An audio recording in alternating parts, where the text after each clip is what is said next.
இன்றைக்கி ஒரு குட்டி விலாக் ஒன்று பார்த்துருவோமா? வாங்க, என்னன்னு முழுசாக அந்த வீடியோ பாருங்கள், அப்போ தான் உங்களுக்கு புரியும். அதாவது மாமா வீட்டில் வந்து புதுசாக தென்னை மட்டை அடிக்கிற இயந்திரம் வாங்கியிருக்கேன்னாங்க. அதை வேறு ஆராய்ச்சி பண்ணுறதுக்கு போனோம். அதுக்கு முன்னாடி டைகருக்கு சாப்பாடு போட்டு டைகரை காணான்னு பார்த்தாங்க. என்னடான்னு பார்த்தா காரு கடியை பூந்துருக்கான். அப்புறம் எப்படா காரு கடியை பூந்தன்னா அவன் இப்படி தாங்க பூந்து வேற காமிக்கிறான். அப்புறம் அதையும் பார்த்துட்டு நம்ம வீட்டில் கொஞ்சம் கன்ஸ்ட்ரக்ஷன் ஒர்க்லாம் போயிட்டுருக்குது.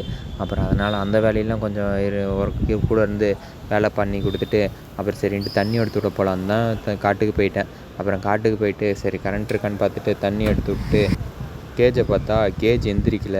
ஐயோ என்னதுடா தண்ணி வரலையா அப்படின்ட்டு போய் கிணத்த பார்த்தா கிணத்துல தண்ணி காணோம். அதனால தாங்க கேஜ் எந்திரிக்கல. அப்புறம் சரின்ட்டு ஒரு வழியாக போய் வயலெலாம் சுற்றி பார்க்கலான்ட்டு பார்த்தா எல்லாம் கரும்புலாம் காஞ்சிருக்குது. இன்னும் ஒரு 10 அடி தண்ணி தான் கிணத்துல இருக்க மாட்டேங்குது.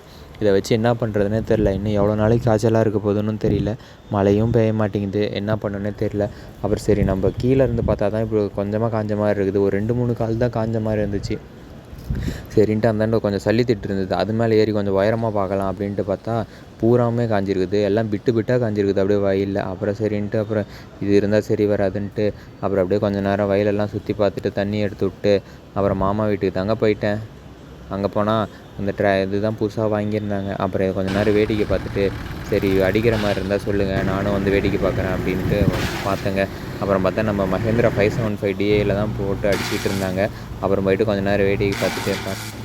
இது பார்த்திங்கன்னா 45 HP வண்டிங்க, 42 HP PTO பவரோட ரன் ஆகிட்டுருக்கு. அப்புறம் எப்படிடா கனெக்ஷன் பண்ணியிருக்காங்கன்னு பார்த்தா நம்ம PTOவில் தான் கொடுத்து கனெக்ஷன் பண்ணியிருக்கிறாங்க. அப்புறம் கனெக்ஷன் பண்ணி 12 RPM வச்சுருக்காங்க. பரவாயில்ல, லோடு பிடிக்காமல் ஓடிட்டே இருக்குது. நல்லா தான் இருந்துச்சு. என்ன இதோட பெனிஃபிட்னா, நீங்கள் வந்து தென்னை மட்டையெல்லாம் வந்து இப்போ வேறு எங்கேயும் நறுக்கி போடுறதோ அதுவும் தேவையில்லை. இப்போ இந்த இயந்திரம் இருக்கிறதுனால உங்களுக்கு வந்து அதுவே தூளாகி கொடுத்துரும். அப்புறம் வந்து மாமாட்ட கேட்டதுக்கு சரி என்னங்க மாமா புதுசு எடுத்துருக்கீங்க, வாடகைக்கு ஓட்டுறீங்கன்னு கேட்டதுக்கு ஆமாம் நான் கள்ளக்குறிச்சி சுற்றுவட்டாரத்தில் எங்கே இருந்தாலும் நம்ம போய் வாடகைக்கு ஓட்டி கொடுத்துட்டு வரோம் அப்படின்னு சொல்லியிருக்காங்க. சரி அப்புறம் என்ன எவ்வளோ ரேட்டுக்கு ஓட்டி கொடுக்குறீங்க என்னன்னு கேட்டதுக்கு 1 மணி நேரத்துக்கு வந்து 1500 சொல்லியிருக்கிறாங்க.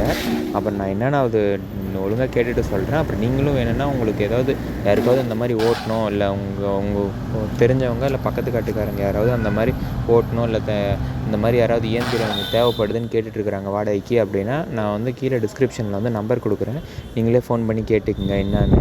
அப்புறம் வந்து ஃபைனலி வந்து பார்த்திங்கன்னா எல்லாம் தூளாகிடுச்சு. அப்புறம் மாமா வந்து என்னோடய ட்ரக்கையும் ஒரு வீடியோ போட்டுரு அப்படின்னு சொன்னாங்க. ஏற்கனவே நம்ம மாமாவோட ட்ரக்கை வந்து விலாகில் போட்டிருக்கோம். ஏதாவது 5 விலாகுக்கு வந்து ஒரு விலாக் வந்து நம்ம மாமாவோட ட்ரக் இருக்கும். அப்புறம் எஸ்கார்ட் கூட கொஞ்சம் நேரம் டைம் ஸ்பெண்ட் பண்ணிவிட்டு அவர் வேறு நான் கூட்டிகிட்டு போகலையாம். அப்புறம் அவர் வேறு வந்து நம்ம கூட கொஞ்சம் நேரம் விளையாண்டுட்டு இருந்தார். அப்புறம் ஃபைனலி பார்த்திங்கன்னா இந்த மாதிரி தாங்க தூளாகிடுச்சு. யாராவது உங்களுக்கு இந்த மாதிரி இந்த இயந்திரம் தேவைப்படுது வாடகைக்குன்னா நம்ம கீழே டிஸ்கிரிப்ஷன் நம்பர் கொடுத்துருக்கேன்.